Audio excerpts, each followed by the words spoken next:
I'm Dr. Anthony Maloof of Eyes and Faces and Corneal and Oculoplastic Surgery in Sydney, and welcome to this video on decompression restoring vision.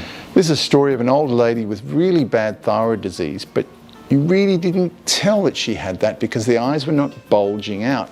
What happened to her was, in fact, the muscles compressed and squeezed the nerve.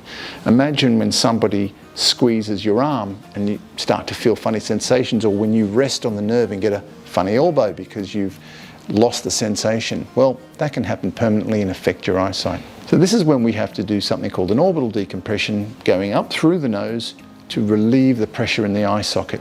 Sounds all very complicated, and it is, but we use computer-guided surgical navigation to assist us to make the operation very safe, very effective, and believe it or not, reducing the time by about 50%. Most people have the surgery, they go in, have it done, and go home a few hours later. So this lady's in her 70s, doesn't speak very good English, suffered thyroid disease, and here's what her field test looked like in the right eye and then the left eye.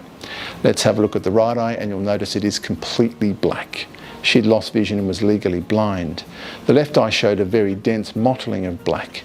She retained some vision, but also had lost a degree of vision. So I undertook a decompression on the right side and the left side, and within a month, have a look at the field test. The right side has returned to normal.